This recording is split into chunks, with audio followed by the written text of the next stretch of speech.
And then after we all slept together that last time, it just felt weird after.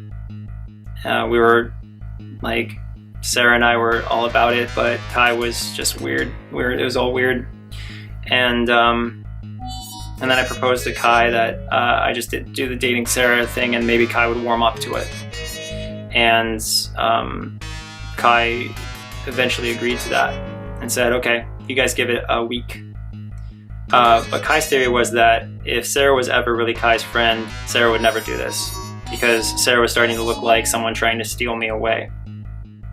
Sarah was eventually just pushing for me. It came to the point where Sarah was allowed to come down,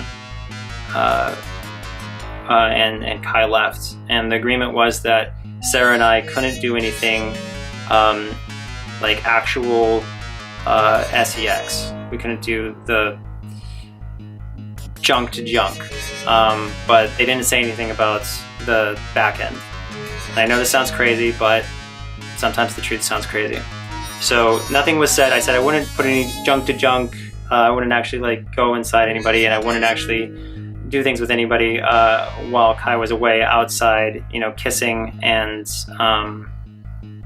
couldn't do anything orally either, mouth junk.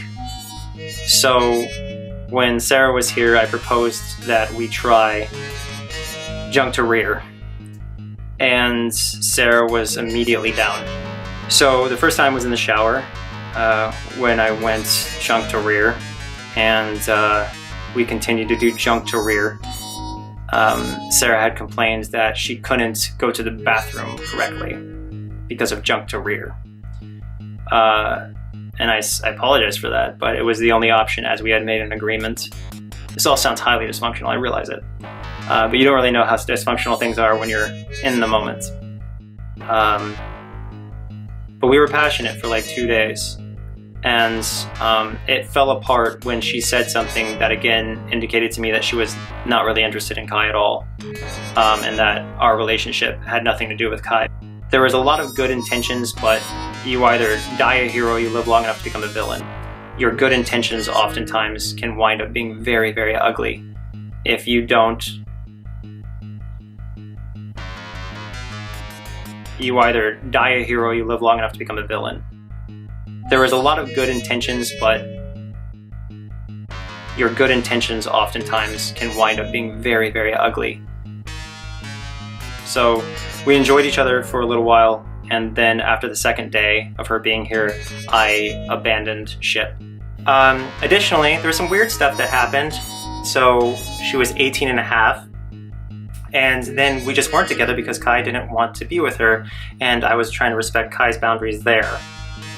Anyway, so the way she would get around it is she would like have me come lay next to her in the room that she was, and we wouldn't be doing anything, but she would ask me to choke her, like with my hand, choke her neck.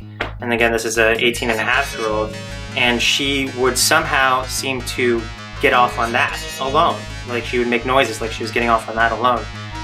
But as I broke it off, she did that thing where she said, "I'm sorry" to me for RAPING, us, myself and Kai. She apologized for that and then left. I kind of felt bad because I had rejected Sarah, and I didn't want to be with her. And I knew that might have a negative impact on her, so I think I offered to take her to eat food or something like that. Anyway, so I took Sarah to the airport when it was appropriate to take her to the airport, and she cried, and I had my arm around her, and she was crying into my shirt all moist from her tears, and I just said, you know, I'm sorry it didn't work out, but I do love you, I do care about you, and I wish you the best, and I'm sorry that we just can't be a thing because this is just really not working. And she's like saying that she just wanted to know what it was like to have a boyfriend.